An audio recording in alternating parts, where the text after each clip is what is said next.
नमस्कार। श्रीमंत बाजीराव बल्लाल भट्ट कितने लोग जानते हैं? एक कहावत चली आई, जो जीता वही सिकंदर। लेकिन सिकंदर तो युद्ध हारा था। जो जीता वही बाजीराव, क्योंकि बाजीराव कभी कोई युद्ध नहीं हारे। अब इसी 18 अगस्त को बाजीराव पेशवा जी की 326वीं जन्म जयंती अभी बीती है। और ये अच्छी बात है कि नई पीढ़ी में बाजीराव पेशवा जी के बारे में जानने की उत्सुकता बढ़ रही है। सोशल मीडिया पर पोस्ट लोग लिख रहे हैं और उनकी जन्म जयंती की बधाई आदि भी दे रहे हैं। लेकिन बात इतने से समाप्त नहीं होती। बाजीराव क्या थे? कैसे उन्होंने हिंदुस्तान को बचाया? यह जानना आज की पीढ़ी के लिए उतना ही महत्वपूर्ण है। हमारे बीच एक व्यक्ति हैं जो अहर्निश बिना किसी स्वार्थ के रात दिन बाजीराव पेशवा पर लिखते रहते हैं, लोगों को जागृत करते रहते हैं। बाजीराव पेशवा से जुड़े हुए स्थानों पर जाते हैं जो आज उपेक्षित छोड़ दिए गए। कहने को एक हिंदूवादी सरकार, तथाकथित हिंदूवादी सरकार 2014 में आई, लेकिन आप उन हिंदूवादी सरकार के प्रधानमंत्री का कभी कोई ट्वीट नहीं देखेंगे जो उन्होंने बाजीराव पेशवा के लिए उनकी जन्म जयंती आदि पर किया हो। छोड़ दीजिए ट्वीट, आप देखेंगे कि बाजीराव पेशवा से जुड़े हुए जो स्थल हैं, वो कितने खंडर हो चुके हैं। मैं स्वयं पुणे गया था और जो महल देखा वो एकदम भग्नावशेष है उसका। मतलब गर्व हुआ मुझे वहां जाकर, उसकी सब तस्वीरें भी मैंने ली, लेकिन बिल्कुल भग्नावशेष, खंडर हो चुका है। हमारे बीच ऐसे एक व्यक्ति हैं, उनका नाम है संतोष तिवारी जी। संतोष तिवारी जी को सोशल मीडिया पर लोग बाजीराव बल्लाल के नाम से जानते।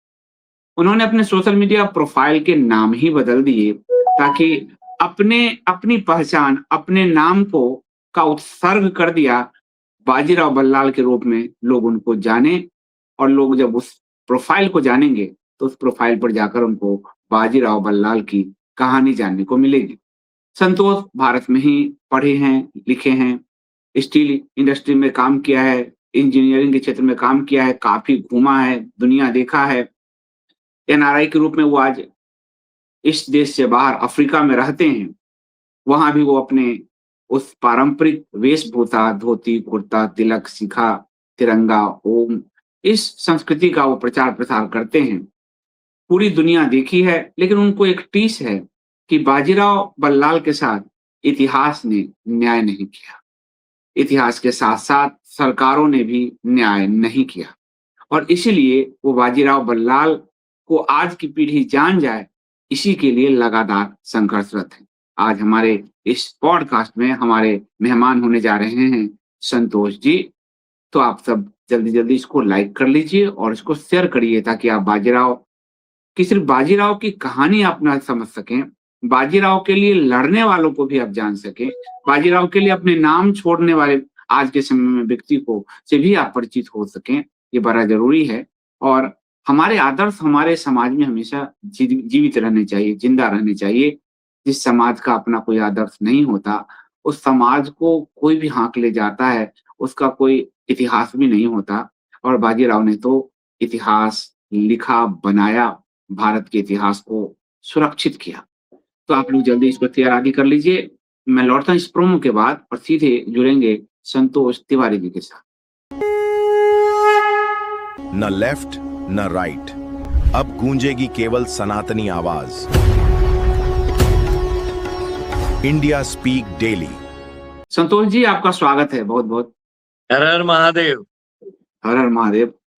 संतोष जी, आप तो पहली बार आए हैं इंडिया स्पीक डेली पर। हालांकि फेसबुक पर हम लोग आपस में परिचित हैं और लगातार मुझे नहीं लगता कि 10, 12, 15 साल में श्रीमंत पेशवा बाजीराव के लिए इतना किसी ने किया होगा, लिखा होगा। हम लोग भी 1-2 बार लिख कर निकल जाते हैं, पर आप अहर्निश ढंग से इससे जुड़े हुए हैं।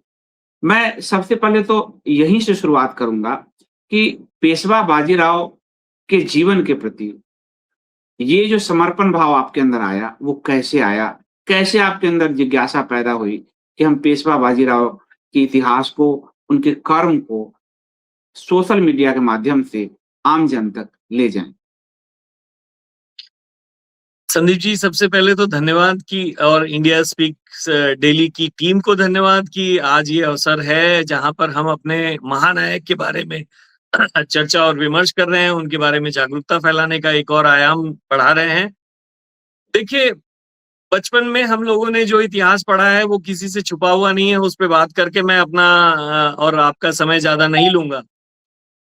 लगभग 10 बरस पहले जब मैंने श्रीमंत बाजीराव के बारे में और सबसे पहले मैंने पानीपत के बारे में गुरुदत्त जी की पुस्तक पढ़ी और उसके बाद विश्वास पाटिल जी की पुस्तक पढ़ी। उस वहां से मेरा जो है 18वीं शताब्दी, जिसे हम लोग मराठा शताब्दी कहते हैं, मैं हिंदू शताब्दी कहता हूँ। जब उसके बारे में समझ में आया कि 1758 और 1761 में भारत में हिंदू साम्राज्य का, हिंदुई स्वराज का विस्तार कितना बड़ा था, तब फिर मेरी जिज्ञासा शुरू हुई कि ये शुरू कहां से हुआ। तो शुरू तो ऑफकोर्स हमारे यशस्वी छत्रपति शिवाजी महाराज के समय में शुरू हुआ। एक ऐसे परिवार में जो निजाम के प्रति 2-4 पीढ़ियों से समर्पित था, उस परिवार में जन्म लेने के बाद भी शिवाजी महाराज ने अपना राज और हिंदुओं का राज और एक सेपरेट और मुगलों की गुलामी छोड़ने का या निजामों की गुलामी छोड़ने का जो निर्णय लिया 16 वर्ष की आयु में, आजीवन उन्होंने जो उसके लिए संघर्ष किया, उसके लिए जो प्लेटफॉर्म शुरू किया, उसके बाद उसे थोड़ा और आगे उनके सुपुत्र संभाजी ने बढ़ाया। संभाजी के बाद में महारानी, जब संभाजी को पकड़कर और बुरी तरह कत्ल कर दिया गया तड़पा कर, तब ताराबाई महारानी जी ने उस संघर्ष को जारी रखा। लेकिन वहां पर भी ऑलमोस्ट लगभग चीजें खत्म होने की स्थिति में आ गई थी।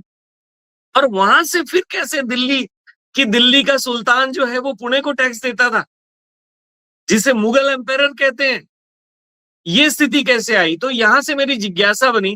फिर मैंने श्रीमंत बाजीराव जी के बारे में पढ़ना शुरू किया और पढ़ना शुरू किया तो फिर देखना शुरू किया कि किसी को पता ही नहीं है।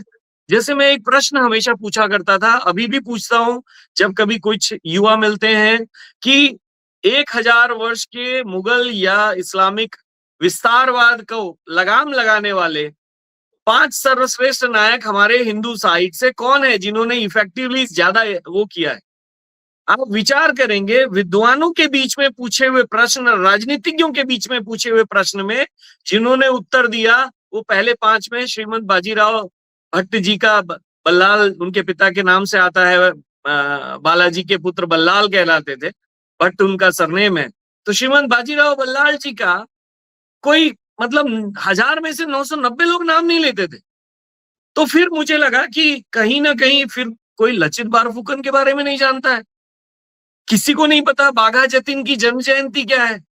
लोग सरदार भगत सिंह को जानते हैं, लोग चंद्रशेखर तिवारी आजाद को जानते हैं, अनंत कन्हारे को क्यों नहीं जानते हैं? अनंत कन्हारे ने वो किया था, भगत सिंह से 10 साल 18 साल पहले किया था। पुणे के कलेक्टर को घर में घुस के गोली मारी थी और 17 साल की आयु में मारी थी और फांसी चढ़े थे।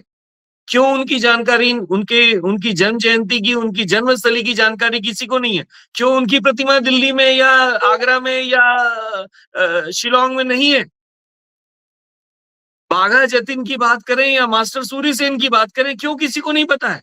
लचित बारफुकन के बारे में, जिसने औरंगजेब की सेना को ब्रह्मपुत्र में काट दिया और आगे बढ़ने नहीं दिया, किसी को पता नहीं है। तो हमने, और मेरे जैसे मेरे विचारों के करीब 200 से ज्यादा लोग हैं भारत में और दुनिया भर में, जो इस तरह गुमनाम नायकों को के प्रति कृतज्ञता प्रकट करने के भाव से उनका गुणगान करते हैं। और इस गुणगान की परंपरा में एक किसी का नाम अगर रखना था तो मैंने श्रीमंत बाजीराव जी का नाम रखा। और बाजीराव जी को जब मैं उनकी समाधि स्थल पर जाने की इच्छा बहुत दिन से थी, क्योंकि मैं विदेश में रहता हूँ, कभी आने जाने में वो होता है। तो जब मैं पहली बार उनके समाधि स्थल गया, मैं इंदौर गया, तो मैंने बोला यहाँ पास में ही है। मेरे अपने परिवार कुटुंब के लोगों को नहीं पता था कि रावरखेड़ी है कहाँ, रावरखेड़ी में है क्या। आधों ने ये पूछा कि बाजीराव कौन कौन बाजीराव। मतलब आप विचार कीजिए, इंदौर से 110 किलोमीटर पे ऐसे महावीर की समाधि स्थल है, जिनके बनाए हुए राजा मल्हारराव होलकर राजा बन गए, जो उनके सूबेदार थे। श्रीमंत बाजीराव के सुरक्षा गार्ड थे राणोजी शिंदे जी। जिन्हें आज सिंधिया परिवार के नाम से जाना जाता है। मैं राणोजी सिंधे जी के बारे में आप पूछिएगा थोड़े आगे, मैं फिर बताऊंगा विस्तार से दूसरे पक्ष में। आप ये सोचिए, इनकी सिंधिया रियासत है, इनका मतलब होलकर के महल है, लेकिन बाजीराव जी की समाधि के बारे में किसी को नहीं पता। और जब मैं वहां गया तो उस जिले या उस गांव के बाहर का मैं एकमात्र व्यक्ति था। प्रांगण में बकरियां चल रही थी, कोई पेंटिंग नहीं है। सामने ही 300 वर्ष पुराना महादेव का मंदिर है, जो कुछ लोग कहते हैं श्रीमंत जी के समय में था, जहां पर वो रोज सुबह नर्मदा जी में स्नान करके जब वहां पड़ाव लगाते थे। ध्यान रखिएगा, रावरखेड़ी वो जगह है जो उत्तर और भारत दक्षिण के बीच में नदी को पैदल क्रॉस करने का मार्ग है, जहां पे नर्मदा जी का मैया का जो, तो रावरखेड़ी जो है वो क्रॉसिंग का एरिया है। सो जब कभी उत्तर से दक्षिण या दक्षिण से उत्तर भारत की कोई भी सेना को जाना है तो वही स्थान था। तो वहां हमने एक चौकी बना रखी थी, वो एक विश्राम की जगह होती थी। तो जब वो वहां से स्नान करके रोज सुबह वहां उस मंदिर में दर्शन करते थे, जिसको बाद में पूरा बनवाया माता काशीबाई ने श्रीमंत जी के देहांत के बाद, आज वहां पर ऐसी दुर्दशा है, मैंने शायद आगे आप फोटो दिखाएंगे, मतलब उस पर झाड़ जंखाड़ उगे हुए, एएसआई के कब्जे में, किसी को उसका ध्यान नहीं है। श्रीमंत जी की समाधि पर काई लगा हुआ है और अपने आप में एक छोटा मोटा किला है एएसआई के कंट्रोल में। क्यों ऐसी दुर्व्यवस्था? रात के समय में हम वहां गए तो अंधकार में डूबा हुआ, एक बल्ब नहीं। इस देश में चिश्तियों की, ख्वाजाओं की, मुल्लाओं की, मौलानाओं की, सूफियों की, मुगल आक्रांता जैसे हुमायूं के मकबरे पर इतनी रोशनी, दक्षिण में औरंगजेब की बीबी के मकबरे पे रोशनी, चाहे वो साईं हो चाहे वो होना चाहिए, आप करो, कोई दिक्कत नहीं है। पर मेरे नायक, जिसने मुझे आज हिंदू बनाए रखने में सर्वाधिक योगदान दिया, जिसने इस्लाम के विस्तारवाद पर ऐसे करके रोक लगाई, उस व्यक्ति के समाधि स्थल पर एक बल्ब नहीं जलेगा। और देखिए दुर्भाग्य और मेरी असफलता, मैं आज आपके सामने अपनी असफलता स्वीकार कर रहा हूं। 6 साल से हम चिल्ला रहे हैं, हमारी सरकार है 5 इंजन की, उस जगह पे 5 इंजन की है, आज तक बल्ब नहीं लगा है। हम इस बार भी 28 अप्रैल को उनके समाधि स्थल पर गए थे। एएसआई हमको हमारी तरफ से कील लगाने नहीं देता है, परमिशन नहीं देता है। आर्कियोलॉजिकल सर्वे ऑफ इंडिया, सरकार, मंत्री और विधायक उदासीन है।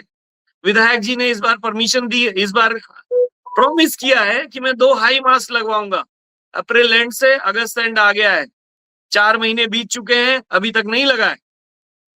जिस देश में जाति देखकर 4 लाख करोड़ रुपए खर्च होता है, वहां अपने नायकों के लिए एक बल्ब नहीं चल सकता। बस ये एक कारण है जिसने मुझे प्रेरित किया कि ठीक है, कर बहिया बल अपनी, छाड़ बिरानी आस, जितना मेरे बाहुओं में बल है उतनी तो मैं जागृति फैलाऊंगा। और हम इस प्रयास में काफी हद तक सफल हैं। आज युवाओं के बीच में ये बात चलने लगी है। 18 अगस्त को जो जीता वो बाजीराव ट्रेंड हो रहा था। हम सुनते हैं छत्तीसगढ़ के पाठ्यक्रम में भी जो जीता वो सिकंदर हटाकर, और जो है जो जीता वो बाजीराव सम्मिलित करने का एक हमने न्यूज़पेपर कटिंग देखी थी। तो देखिए धीरे धीरे होगा। इसका भाव और कारण क्या है, ये सबसे महत्वपूर्ण मुझे लगता है विषय है हमारे इस पॉडकास्ट का, कि हमें 800 साल से गुलाम, 800 साल मुगलों की गुलामी रटाया गया है, 200 साल अंग्रेजों की गुलामी, 200 साल अंग्रेजों की गुलामी। सत्य नहीं है। आपको पानीपत बताया जाता है, लेकिन पानीपत के बाद में उन्हीं नाना साहब पेशवा के बेटे माधवराव ने उत्तर से लेकर दक्षिण तक हर गद्दार को दंड दिया, हर एक को पाठ पढ़ाया। जिसने जिसने अब्दाली का साथ दिया था वो नहीं पढ़ाया जाता। हमें हल्दी घाटी पढ़ाई जाती है कि हम हल्दी घाटी में हारे थे। हमें दिवेर का युद्ध नहीं पढ़ाया जाता, नहीं बताया जाता, उसको प्रोमिनेंस नहीं दिया जाता है। तो ये भी एक चीज है कि आपके अंदर गौरव होना चाहिए, और ब्राह्मण कुल के लोगों के बीच में भी गौरव होना चाहिए कि केवल शास्त्र ही नहीं, शस्त्र में भी हम उतने ही आगे रहे हैं। कंधा से कंधा मिलाकर पूरे हिंदू समाज के साथ खड़े हुए, नेतृत्व दिया है और फ्रंट लाइन से नेतृत्व दिया है। श्रीमंत बाजीराव की सबसे बड़ी विशेषता ये थी, सबसे बड़ी विशेषता ये थी कि वो फ्रंट से लीड करते थे। एक अद्भुत घुड़सवार थे, 4 उनके पास बड़े अच्छे घोड़े थे। 8 साल की आयु में जब उनका यज्ञोपवीत संस्कार हुआ था, तो कुटुंब और गांव के लोगों ने जब उनको उपहार देना शुरू किया, जब लोगों ने पूछा, गांव के जो भी बड़े सम्मानित आए थे कि क्या चाहिए, तो बोले तलवार, तलवार चाहिए। आप विचार कीजिए, 8 साल की आयु में, यज्ञोपवीत के समय 13-14 साल की आयु में जब एक बार कोई किले को घेरना था और वहां पे 5000 फीट के ऊपर में पहाड़ी पे दुर्गम चढ़ाई पे चढ़कर और कुछ काम करना था, 15 साल की आयु में श्रीमंत जी ने जब किया, तो उसके बाद उस तत्कालीन जो छत्रपति थे शाहू जी महाराज, उन्होंने बड़े खुश होकर बोले क्या चाहिए, बोले तलवार आपकी चाहिए।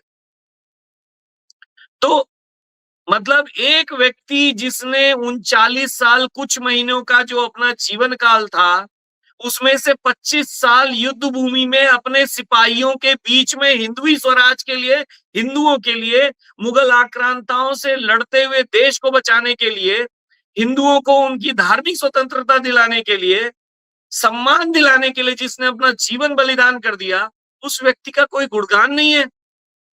जिसने दिल्ली को स्वतंत्र कराया, जिसने दिल्ली के मुगल सल्तनत की हनक को खत्म कर दिया, जिसने उनको पटक कर टैक्स दिया, उन औरंगजेब की औलादों को, जिन औरंगजेब को पूरा ऑलमोस्ट पूरा भारत टैक्स देता था, ऑलमोस्ट, जिसने पुर्तगालियों का साम्राज्य खत्म किया, जिसने अंग्रेजों को हराकर उनको उनका कंट्रोल खत्म किया, जो हमारा एक्सपोर्ट का व्यापार था, मुंबई के ऊपर में ब्रिटिश का कब्जा था।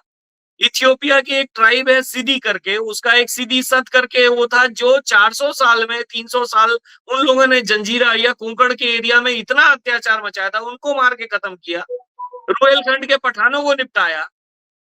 मतलब ऐसे व्यक्ति का गौरवगान क्यों नहीं होना चाहिए? दिल्ली में क्यों उनके नाम की एक सड़क नहीं है? क्यों उनके नाम की एक प्रतिमा नहीं है? एक कोई नगर नहीं है? क्यों नहीं है? क्यों नहीं होना चाहिए? हम अपने नायकों को जातिगत और वोट बैंक के खांचे में फिट करना कब छोड़ेंगे? भारत को विश्व गुरु अगर बनना है, तो क्या हमें अपने नायकों का सम्मान नहीं करना चाहिए? आप सभी का कीजिए, लेकिन 100 में से 99 नंबर लाने वाले को आप कैसे पीछे रखोगे? एक वो तो योद्धा जिसने आज की 40 व्यवस्था ही लड़ाई ऐसी लड़ी, आज की एक तो व्यवस्था ही संतोष जी ऐसी हो गई कि जो 100 में 99 वाला साइड हो जाता है, 30 वाला 32 वाला रहता है। तो ये तो ऐसी व्यवस्था है। अब हम ये तो जो उपेक्षा से आप आहत हैं, आप बिल्कुल बता रहे हैं। मैं चाहूँगा ज़रा बाजीराव जी का पूरा इतिहास ज़रा आप बताएँ लोगों को शॉर्ट में। क्या कारण था कि वो उनकी जो तेज़ी थी, वो कैसे युद्ध कौशल में जो वो लड़ते थे किस तरह से और किस तरह से उन्होंने किन-किन को परास्त किया था, कितना बड़ा साम्राज्य स्थापित किया था, वो इतिहास थोड़ा-सा आप डिकोड करें। जरूर संदीप जी, एक बात ध्यान रखिएगा, ये जो जातिगत व्यवस्था है, वही कारण है कि एक संतोष तिवारी आज अफ्रीकन हिंदुस्तानी के नाम से, मेरा दूसरा पुराना नाम जो है अफ्रीकन हिंदुस्तानी है। मैं भारत के बाहर गया इसी फ्रस्ट्रेशन में था, समान अवसर नहीं थे, यूथ था तब, सोच अलग थी। अब सोच अलग है, अब भारत में 6 महीने कम से कम रहता हूं और वापस आ रहा हूं और आके लड़ूंगा उसी धरती पर, मरूंगा, लड़ते हुए मरूंगा, अपना योगदान देते हुए मरूंगा, ये संकल्प है। बाजीराव जी के ऊपर में बोलता हूं। देखिए, बाजीराव जी की सबसे बड़ी जो कहना चाहिए कैपेबिलिटी थी, सबसे बड़ी थी कि वो बहुत ही कुशल टीम बिल्डर थे, जिसको हम कहते हैं ना, एक संगठन की क्षमता उनकी इतनी अद्भुत थी कि जिसका कोई तोड़ नहीं है। मैं आपको कुछ नाम बताता हूं, आपने सुना होगा। राणोजी शिंदे, जो सिंधिया परिवार वर्तमान में है, उसके जो संस्थापक थे राणोजी शिंदे, उनकी जाति क्या थी? ब्राह्मण थे? नहीं थे। आप पिलाजी जाधव, मल्हारराव होलकर, मल्हारराव होलकर जी की जो कम्युनिटी है, वो सभी को पता है कि वो धनगर कम्युनिटी से आते हैं। मल्हारराव होलकर जी धनगर कम्युनिटी से आते हैं, जो भेड़ पालन या मोर चराने वाली या और इस तरह के। गायकवाड़ जी, सिंधिया जी, या आप जिनकी भी बात कर लीजिए, चाहे वो रघु जी भोसले हो, चाहे वो उदा जी पवार हो, चाहे वो तुको जी हो, या फिर, तो मैं बता रहा था कि उन्होंने उस समय में जब जैसे ही 20 वर्ष की आयु में उन्हें पेशवा बनाया गया। पेशवा मतलब हमारे पुराने जमाने के जो महाअमात्य होते थे, जिनके पास में सारी संगठनिक और प्रशासनिक शक्ति होती थी, सेना का नेतृत्व होता था, तो उन्होंने सबसे पहले एक यंग टीम को डेवलप किया और सबको, जिसको हम कहते हैं कि आगे अधिकार दिए, स्वायत्तता दी, जिसको हम कहते हैं डेलीगेशन किया अंग्रेजी में।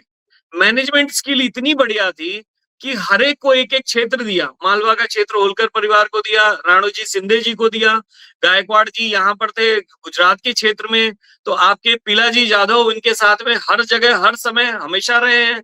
दक्षिण आपके जो कुंकण का अभियान था, दक्षिण में और पूर्व में रघु जी भोसले को बनाया, और सबके साथ में स्वायत्तता के साथ में कोऑर्डिनेशन के साथ में जो उन्होंने टीम बनाई, तो जो आज हमारे तथाकथित महामानव जी समरसता या कहना चाहिए सबका साथ सबका विकास की बात करते हैं, श्रीमंत बाजीराव जी ने ये काम आज के 310 साल पहले किया था। उन्होंने हर जगह से हर किसी का केवल टैलेंट देखा, मेरिट देखा, और मेरिट के ऊपर में उन्होंने हर किसी को दिया। जैसे मैं आपको राणोजी शिंदे जी की कहानी बताता हूँ। राणोजी शिंदे जी इनके व्यक्तिगत बॉडीगार्ड थे, लगभग सेम उम्र के थे। अब बॉडीगार्ड थे तो जब कहीं ये निजाम के या कहीं पे मिलने के लिए गए किसी सामने वाले को, जहां पे समझौते की बात चल रही थी, तो उस समय में होता ये था कि अपने शिविर के बाहर जूता उतारने की परंपरा थी, जूता उतार कर और उसके बाद ये अंदर चले गए। जब ये अंदर गए, भोजन वोजन करके वापस आए, या जब इस अगले दिन सुबह उठे तो देखे राणोजी शिंदे दोनों जूता सीने पर रखकर और सो रहे, मतलब वहां पे आराम कर रहे हैं। तो पूछे ये क्या? तो उस जमाने में जूते में भी जहर डाला जाता था। तो सुरक्षा का जो भाव राणोजी शिंदे के मन में श्रीमंत बाजीराव जी के लिए था, उससे ये मतलब ये निष्ठा से इतने प्रभावित हुए कि उसके बाद उन्होंने उनको आगे और बढ़ाया, और बढ़ाते बढ़ाते बाद में ग्वालियर का जो है सूबेदार नियुक्त किया। आज उस सिंधिया परिवार की 45,000 करोड़ की संपत्ति है। होलकर परिवार, ठीक है, अब तो उस परिवार में अनफॉर्चुनेटली रिचर्ड उचर्ड हो गए हैं, समझिएगा मैं जो कहना चाह रहा हूं। उस परिवार में धीरे धीरे अब ईसाईकरण भी हो चुका है। गायकवाड़ परिवार जो है वो अंग्रेजों के प्रभाव में चला होके, लेकिन जिसको मौका मिला हर किसी ने स्वयं को स्वतंत्र कर लिया, अपने को राजा घोषित किया। श्रीमंत बाजीराव, जिन्होंने दिल्ली से लेकर दक्षिण में श्रीरंगपट्टनम और इधर बुंदेलखंड और मालवा और गुजरात सब स्वतंत्र कराया था। अगर एक दिन खड़े हो जाते कि रखो रे मेरे सिर पे छत्र, आज से मैं छत्रपति, कौन रोक लेता? किसमें सामर्थ्य था? सेना रिपोर्ट करती थी धन हमारे पास है, सारे लोग मेरे से हराए हुए हैं, लेकिन कभी उनके मन में सपने में भी नहीं आया।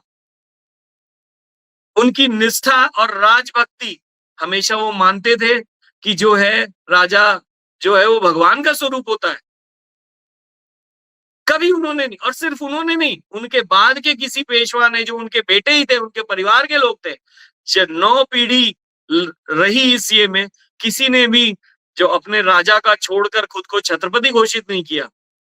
क्या समाज हमारा इस बात को एक्नॉलेज करता है कि जिसके बनाए हुए, जिसके सेनापति लोग जो है अपने आप को राजा घोषित कर लिए मौका मिलते ही, 25 साल बाद 2 पीढ़ी में, 1 पीढ़ी में? क्या हिंदू समाज इस बात को एक्नॉलेज करता है? ये बहुत बड़ी बात है। अब किसको हराया वाली बात है, तो ध्यान रखिएगा, जो 1720 की स्थिति थी, मैं वो आपको बताता हूं कि 1720 में निजाम जो थे, आसफ जहां, बाद में उपाधि वो की निजामुल मुल्क कहा जाता था, निजाम की सत्ता मध्य प्रदेश, ये तेलंगाना, 3/4 महाराष्ट्र में थी, दक्षिण में आदिल शाही और कुतुबशाही थी, मालवा के अंदर में जो है वो आपका दाऊद खान नाम का गवर्नर था, मुस्लिम का, मतलब मुगल सल्तनत का। दया बहादुर जो थे वो उज्जैन में थे, लेकिन दिल्ली को रिपोर्ट करते थे। बंगश खान बुंदेलखंड अकेले में नहीं था, बुंदेलखंड से टैक्स वसूला करता था। बंगश खान पूरा, तब जो 6 सूबे थी उसमें एक इलाहाबाद, फर्रुखाबाद और बंगाल तक का गवर्नर था। 52 हजारी था। इन सब को हराकर, इन सब को पटककर, इन सबको परास्त कर ध्वज, भगवा ध्वज फहराने वाले का नाम श्रीमंत बाजीराव।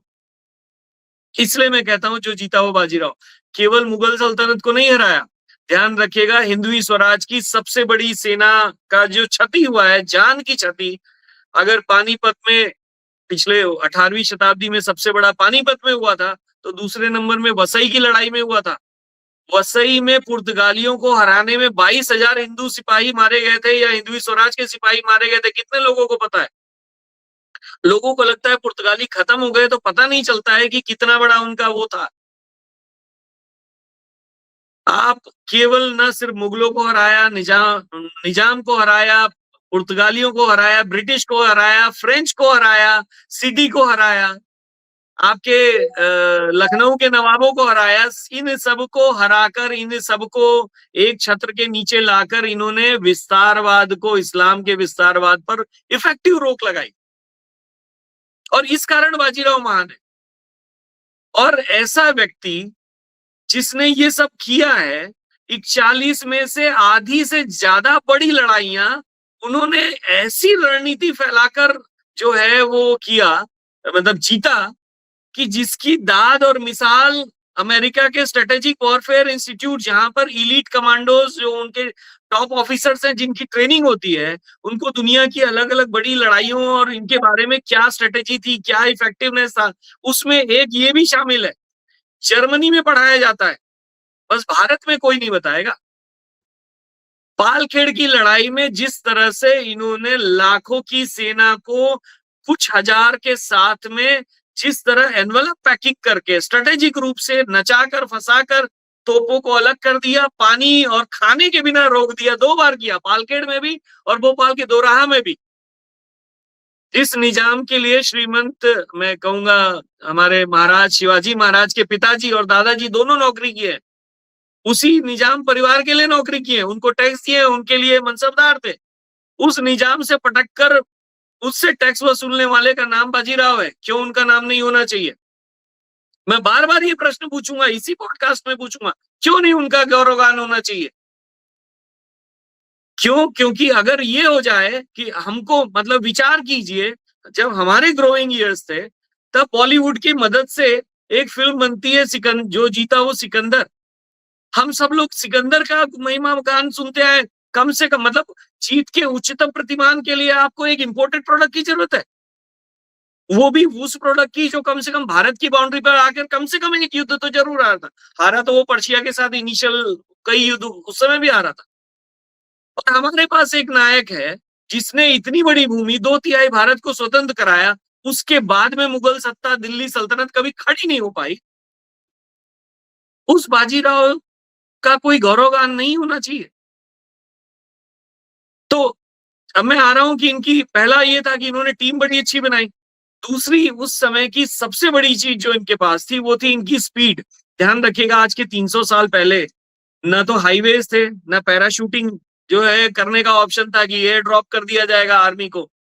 आर्मी को तो जाना है, और जब जाएंगे तो उसके साथ लाव लश्कर होता था, टेंट होते थे, खाना पकाने का, वो सामान सज्जा, सारी चीजें। श्रीमंत जी की एक हुजूराती एक उन्होंने ब्रिगेड तैयार की थी। घोड़ा, मैं और जो मेरा सामान है वो घोड़े पे पीछे, घोड़े पर सोना, घोड़े पर खाना, घोड़े पर विश्राम करना, हर 2 सिपाही के बीच में एक घोड़ा, ताकि शिफ्ट बदल बदल के जो है घोड़े को आराम मिले। एक घोड़े को आराम मिलेगा, 2 घोड़े दौड़ेंगे, साथ में तीसरा अच्छा दौड़ेगा। आप सोचिएगा कि ऐसा करके इन लोगों ने, मतलब जो 10 दिन की दूरी है वो 2-2 दिन में करते थे। इसका सबसे बड़ा प्रमाण है बुंदेलखंड में बंगश खान और राजा छत्रसाल की रक्षा के लिए श्रीमंत का पहुंचना। मैं बॉलीवुड के परिप्रेक्ष्य में भी ये कहानी बताना चाहूंगा संदीप जी। फिर भी धन्यवाद कहूंगा संजय लीला भंसाली का कि कम से कम करोड़ों लोगों को बाजीराव का नाम पता चला उस फिल्म के बाद। हाँ, सही बात है। नहीं तो उसके पास वो बहुत बड़ी भूमिका थी, हम उसकी आलोचना भले करें, और उसने बाजीराव के नाम को पहुंचाया, तो बहुत लोग नहीं जानते थे। मैं रणवीर जो भी उसमें एक्टर थे उनको नहीं पसंद करता हूं, लेकिन जो इफेक्टिव उन्होंने, उनका कहना चाहिए, चरित्र चित्रण किया, एक दबंग के रूप में, एक योद्धा के रूप में, एक कमिटेड के रूप में, क्या चरित्र चित्रण किया। लोगों की इमेजिनेशन और जिज्ञासा आई। उसके बाद भी मैंने भी उसके बाद काफी कुछ पढ़ा, पर उस फिल्म में अगर आप देखेंगे, जैसे एक हमेशा होता है कि जब बाजीराव की बात आती है तो लोग मस्तानी से जोड़ते हैं, ध्यान रखिएगा। उस फिल्म में ये दिखाया कि बाजीराव जी अपने शिविर में बैठ के भोजन कर रहे हैं, और उस समय में बाहर कोई आता है और बोले मिलना है, तो इन्होंने कहा नहीं मिलना है। ओके, वो बुंदेलखंड के रिप्रेजेंटेटिव से नहीं मिलना है, तो वो तलवार भांजते हुए अंदर आ गई और तलवार लगा दिया बाजीराव जी को, और उसके बाद फिर बताया, तब इनको पता चला कि ये तो अप्रतिम सुंदरी है। तो ये कहीं और जाने का प्लान कर रहे थे, तो इन्होंने उसकी सुंदरता को देखकर और उससे प्रभावित होकर जाने का, वहां बुंदेलखंड की रक्षा के लिए जाने का प्रयोजन किया। फिल्म में ये दिखाया गया। जो तत्कालीन इतिहास है, चाहे वो सभासद बखर हो, चाहे वो हमारे पुराने समय के कर्नल जेम्स टॉड और बाकी लोगों के समय का जो लिखा हुआ है, मैं जेम्स टॉड की पुस्तक की बात नहीं कर रहा हूं, बाकी जो लिखा हुआ है, रेफरेंस देने की बात नहीं, किसी को चाहिए होगा तो व्यक्तिगत रूप में दे दूंगा, दिया है मैंने। जो असल घटना है, श्रीमंत जी अपनी पत्नी के साथ बैठकर भोजन कर रहे थे, वो भोजन कर रहे थे, माता काशीबाई उनको भोजन परोस रही थी, और उस समय में उनके पास में बुंदेलखंड से एक दूत आया कि बहुत आवश्यक है, तो बोले भोजन कर लेते हैं, बोले नहीं आवश्यक है, अर्जेंट है। तो दूत ने तुरंत आकर भोजन करते हुए उन्हें संदेश सुनाया। आप सभी ने वो सुना होगा कि उन्होंने एक कोडेड संदेश भेजा। राजा छत्रसाल 80 वर्ष के हो चुके थे, उन्होंने भी बड़े यशस्वी थे अपने समय में, उन्होंने बहुत लोहा लिया, यथाशक्ति लोहा लिया, लेकिन एक परिस्थिति आ गई कि चारों तरफ से बंगश खान, जिसके पास में बहुत बड़ी सेना थी, उसने उन्हें घेर लिया। और जब घेर लिया तो इन्होंने देखा कि अब कोई और दूसरा रास्ता नहीं है, तो अब अगर बचना है तो बाजीराव जी के पास संदेश भेजो, क्या पता मदद मिल जाए। तो उन्होंने जो संदेश भेजा, उन्होंने कहा, जो गति गजग्राह की सो गति हुई है आज, बाजी जात बुंदेल की बाजी राखो लाज। विचार कीजिए। और जैसे ही उन्होंने ये सुना, तुरंत उन्होंने भोजन को प्रणाम किया, हाथ धोया और उठने लग गए। तो माता ने बोला, अरे 5 मिनट लगेगा, भोजन तो खत्म कर लीजिए। बोले नहीं, अगर मुझे पहुंचने में देर हो गई तो इतिहास लिखेगा कि जब बुंदेलखंड को आवश्यकता थी, एक राजपूत राजा ने मदद की गुहार लगाई, तो एक ब्राह्मण भोजन करने में बैठा रह गया, और उन्होंने अपना भोजन आधा छोड़कर सेना की 2 टुकड़ियों को अलग अलग रास्ते से भेजकर स्वयं नेतृत्व करते हुए जैतपुर में 10 दिन का रास्ता 2 दिन में पहुंचे। ये स्थिति थी कि मुगल खेमे में एक अफवाह फैल गई कि बाजीराव भूत है। 10 दिन पहले तो दूसरी जगह पे थे, और 10 दिन का ये 2 दिन में यहां पर कैसे बैठे। एग्जैक्टली यही सिचुएशन थी जब उन्होंने 1737 में दिल्ली के ऊपर में अपना छापा मारकर और मोहम्मद शाह रंगीला को के रंग में भंग डाला था। उस समय में जब वो वहां पहुंचे हैं, तो उनको खोजते हुए उनकी सूचना थी कि वो दोआब के क्षेत्र में है। तो 3 लाख की सेना जो है, अवध का नवाब, वो आपका जो है रुहेलखंड के पठान, दिल्ली की सुल्तान, इनका जो सिपह सालार था, जो नवाबुल मुल्क था इनका, वो सारे लोग सेना लेकर जब यहाँ पहुंचे हैं, बाजीराव जी ने मल्हारराव होलकर को वहां छोड़कर 10,000 की सेना लेकर ऐसे घुमावदार रास्ते से पहुंच के दिल्ली में आके खड़े हो गए 2 दिन में। अब जब तक वहां खबर पहुंची, जबकि उन्होंने ये दे दिया था कि बाजीराव परास्त हो गए हैं, अब मैं आ रहा हूं, तो जो दिल्ली सुल्तान था उसने अपने सिपह सालार को बड़ा बड़ा उपाधि और उपहार भेजे। यहाँ पर दिल्ली के सामने में खड़े थे, और वहां पर आकर इन्होंने अपना शक्ति का प्रदर्शन किया। और ये जो 1737 में हुआ है, ध्यान रखिएगा, इसकी घोषणा या इसका संकल्प श्रीमंत बाजीराव बल्लाळ जी के मन में 1720 में उन्होंने मुंह से बोलकर किया था। जिस दिन वो पेशवा बने हैं, उस दिन उन्होंने कहा था मेरा लक्ष्य दिल्ली है। आप विचार कीजिए, कहां, कोल्हापुर, सतारा में बैठकर जब आप कभी नर्मदा क्रॉस नहीं की आपकी सेना ने, ऑफकोर्स एक बार 1719 में हुआ था जब शाहू जी महाराज की माता जी को छुड़ाने गए थे, लेकिन आपके पास में आपका अपना महाराष्ट्र भी पूरा कवर नहीं है और आप दिल्ली की बात कर रहे हैं। 20 साल का बालक।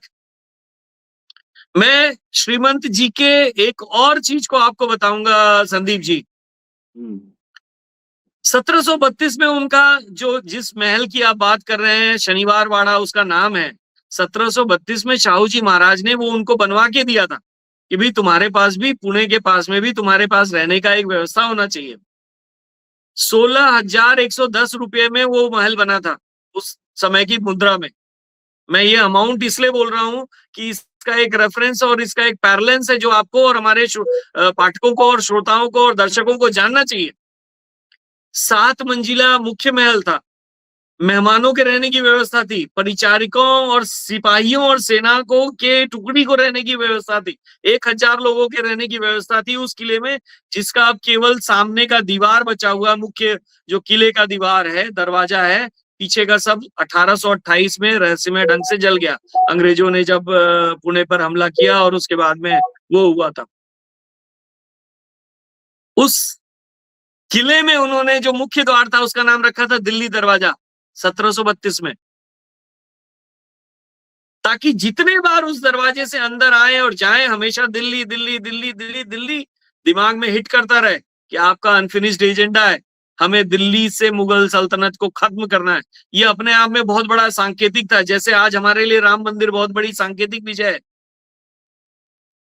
काम बहुत करना है, लेकिन राम मंदिर को वापस लेना जैसे हमारे लिए आज 500 साल की लड़ाई, लाखों लोगों के बलिदान, सैकड़ों वर्षों के संघर्ष, 100 साल की कोर्ट की लड़ाई, हमारे शंकराचार्यों की लड़ाई, इसके बाद में हमें आज जो सभी के प्रयासों से जो मिला है, ये अपने आप में संकेत है।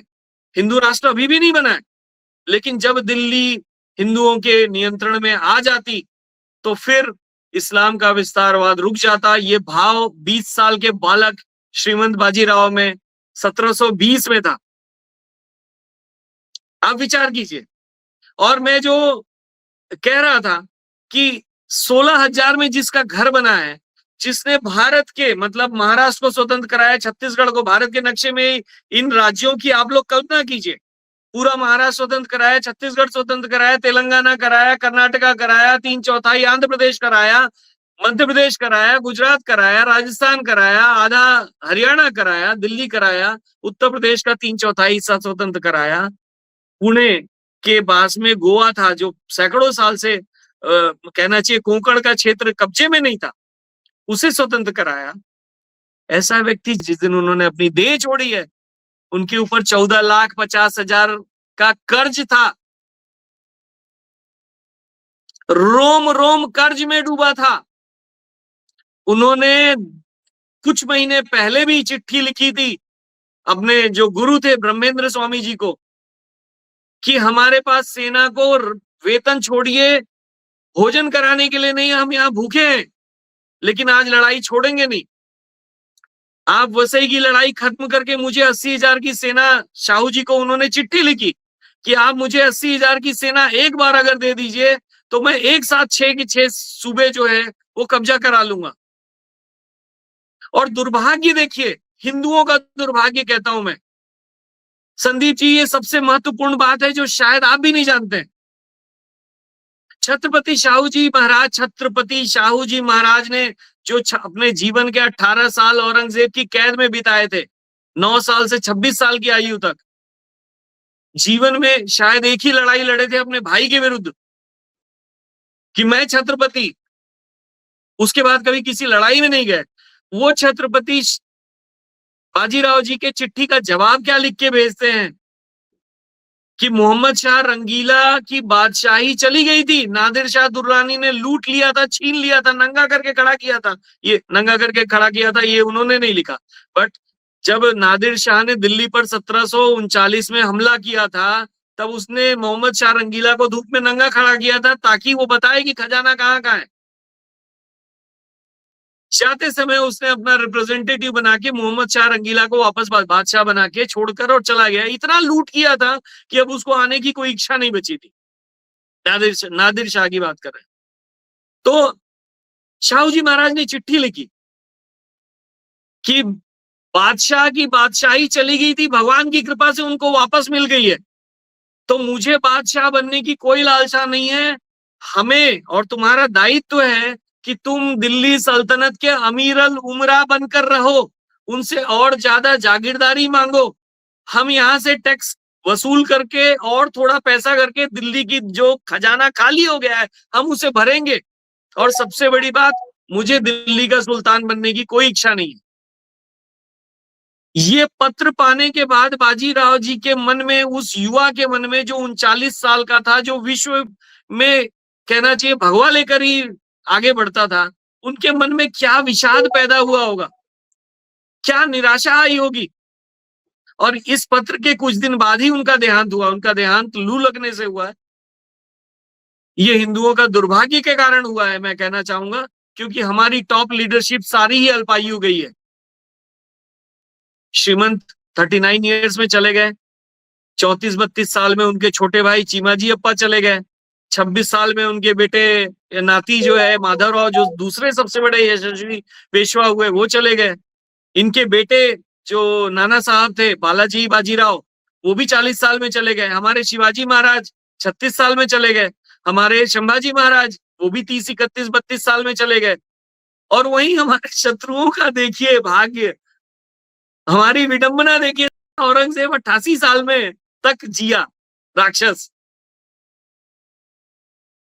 अकबर 80 साल तक जिया। चाहे जहांगीर हो, ये सब 70, 80 साल तक, 60 साल तक जिए, 65 साल। और हमारी लीडरशिप, अगर बाजीराव 10 साल और जी जाते तो जो भूमि उन्होंने स्वतंत्र करा ली थी उसका एडमिनिस्ट्रेशन भी तो करना होता है, प्रबंधन भी तो करना होता है, टीम भी तो चेंज करनी होती है, लोगों का दिल भी तो जीतना होता है, लोगों में भाव भी तो जागृत करना, समय ही नहीं मिल पाया। ये काम उनके बेटे ने किया। तो जैसा आपका जो प्रश्न था उसके ऊपर में मैंने मेरे हिसाब से काफी हद तक बताया है। आगे और प्रश्न आप पूछें, मुझे बड़ी प्रसन्नता होगी उनके बारे में बात करने में। मेरे रोम रोम खड़े हो जाते हैं जब मैं श्रीमंत का की कल्पना कर और उनके बारे में उनका यशगान करता हूँ। मुझे लगता है कृतज्ञता सनातन का सबसे बड़ा भाव है, और हमें कम से कम, हम कुछ नहीं कर सकते तो कृतज्ञ तो हो ही सकते हैं। इस बार भी 18 अगस्त को मैं नहीं आ पाया किन्हीं कारणों से। मैं हर साल आता हूँ। हम उनकी जन्मस्थली पर भी जाते हैं। लोगों को उनकी जन्मस्थली कहाँ है नहीं पता। लोग सोचते हैं पुणे में नहीं थी। उनका जन्म नासिक के पास सिन्नर नाम के तालुका में डुबेर नामक गांव में हुआ था। 2 साल पहले जब हम अपने 20-25 योद्धाओं के साथ वहां पहुंचे थे उनकी जन्म जयंती पे, आपको मैं बताऊं कि दिन भर में 500 लोग नहीं आए थे। दिन भर में आने जाने वाले, गांव के ही 10,000 की आबादी वाला गांव है। उस गांव का विधायक तथाकथित अपनी पार्टी का है, सांसद अपनी पार्टी का है। मैं ये हिला रहा हूं, ये व्यंग्य लीजिए या जो भी लीजिए। इन लोगों को उस जिले और उस जगह के विधायक और सांसदों को समय नहीं मिला कि वो वहां आकर कम से कम पुष्पांजलि अर्पित करें। क्यों? क्योंकि महाराष्ट्र की जातिगत राजनीति में बाजीराव फिट नहीं होते। और इस कारण मेरा और आपका दायित्व बनता है कि अगर हम सनातनी हैं तो जिसका गौरवगान होना चाहिए उसका गौरवगान जरूर होना चाहिए। तो जरूर होना चाहिए, और उसी का ये प्रयास आप कर रहे हैं, हम लोग भी करेंगे इसको, और प्रयास कर ही रहे हैं, इतिहास पे करते ही हैं। तो आपने, मुझे लगता है कि मोटा-मोटा बाजीराव जी की पूरी जीवनी को आपने एक तरह से समराइज कर दिया है। जो जीत थी, जो स्ट्रैटेजी थी, जो उनके आप बचपन से लेकर उनकी मृत्यु तक का आपने लू लगने पूरा जो है उनके जीवन को आपने एक चलचित्र की तरह रखा है। तो क्योंकि आज समय हो गया, इस एपिसोड को हम लगातार करेंगे, अलग-अलग इश्यूज पर बाजीराव जी के जीवन के अलग-अलग पहलू पर करेंगे। उनके जो है आपको किस तरह के योद्धा थे। अब जैसे अभी रणनीति की बात हो गई, फिर एक दिन रणनीति पे पूरा करेंगे, तो इस तरह से अलग-अलग। तो आज के इस पॉडकास्ट को हम आज यहाँ विराम देते हैं, क्योंकि 40-45 मिनट हो गया और लोगों को ज्यादा लंबा, आपने हिंदुओं को कहा ही, वो ज्यादा सुन नहीं पाते, तो उनको थोड़ा-सा, तो इसको हम कंटिन्यू करेंगे। लास्ट में अगर आप कुछ कहना चाहें तो कह सकते हैं। एक अंतिम लाइन बोलना चाहूंगा, भूमि का टुकड़ा बहुत लोग जीतते हैं। श्रीमंत बाजीराव जी ने सिर्फ भूमि का टुकड़ा या अपना राज शासन और सत्ता नहीं की। श्रीमंत बाजीराव जी धर्म रक्षक थे। ध्यान रखिएगा, महाकाल, उज्जैनी में, सोमनाथ जी में, इन सभी जगहों पर हिंदुओं को पूजा अर्चना, त्योहार, नदियों घाटों पर अपने त्योहार मनाने की छूट नहीं थी। तो बाजीराव का सबसे बड़ा योगदान है कि इन्होंने 12 में से 7 ज्योतिर्लिंगों, 5 तो कंफर्म है, 7 ज्योतिर्लिंगों में पूजा अर्चना का अधिकार, उनका जीर्णोद्धार, वहां पर स्वतंत्रता, उनको आर्थिक सहायता, सब कुछ दी। और ये तो केवल ज्योतिर्लिंग है, केवल ज्योतिर्लिंग नहीं है। महाराष्ट्र में जितने धाम है, बैजनाथ से परली धाम से लेकर बाकी जितनी जगह है, चाहे पंढरपुर हो, इन सभी जगहों पे स्वतंत्रता के साथ में उनका जो वहां पर कहना चाहिए मंदिरों की अर्थव्यवस्था थी, मंदिरों के आजू बाजू जो शिक्षा व्यवस्था थी, उसको मजबूत करने के लिए उसका संरक्षण भी कराया। तो धर्म रक्षक श्रीमंत बाजीराव जी की जय हो। जय हो। तो बहुत बहुत धन्यवाद संतोष जी। आप बाहर रहकर भी आपने अपना लगभग जीवन का भी काफ़ी बड़ा हिस्सा बाजीराव जी के प्रति जन जागृति लाने में बिताया है और ये बहुत गौरव की बात है। ये आपके साथ भी और हिंदुओं के साथ एक गौरव का क्षण है और मुझे लगता है कि ये हम लगातार करते रहेंगे और आप तो कर ही रहे हैं। बाजीराव जी के बारे में जितना कुछ नई पीढ़ी जाने, मुझे लगता है अगर जानना जो है वो बहुत महत्वपूर्ण है। जान गया तो पॉलिटिकल लोगों पर भी प्रेशर आ जाएगा। नहीं जानती है जनता इसलिए प्रेशर उन पर नहीं आ रहा है। तो वो महाराष्ट्र की राजनीति भी बदलेगी, जहाँ पे वो लोग पेशवा अंग्रेजों की जो जीत है, उसका जश्न मनाते हैं जाति के कारण। पेशवा की हार का जश्न मनाते हैं जाति के कारण। लेकिन वो जब जनता का प्रेशर क्रिएट होगा, तो वो बदल जाएगा, वो निश्चित तौर पे है, बदल जाएगा। तो आपका बहुत-बहुत धन्यवाद संतोष जी कि आज आप पधारे। अगला एपिसोड हम लोग फिर शीघ्र ही करेंगे। बहुत-बहुत धन्यवाद। तो ये थे हमारे साथ संतोष तिवारी जी, रहते हैं बाहर, केन्या में रहते हैं, अफ्रीका में रहते हैं। लेकिन बाजीराव पेशवा बाजीराव के लिए जो उनके मन में श्रद्धा है, सम्मान है, जो प्रेम है, वो उनको बार-बार भारत में ले आ रहा है। उन्होंने अपने सोशल प्रोफाइल पे नाम तक बदल लिया है और आज उनका और उनके मित्रों का ये प्रयास है, जिसके कारण कि काफ़ी हद तक नई पीढ़ी जो सोशल मीडिया पर है, वो बाजीराव जी के बारे में जानने लगी है, बोलने लगी है, लिखने लगी है। हम इस एपिसोड को आगे भी करेंगे। अभी के लिए इतना ही, मुझे आप अनुमति दीजिए। आप सबकी रात्रि शुभ हो। आप सबको जय सिया राम।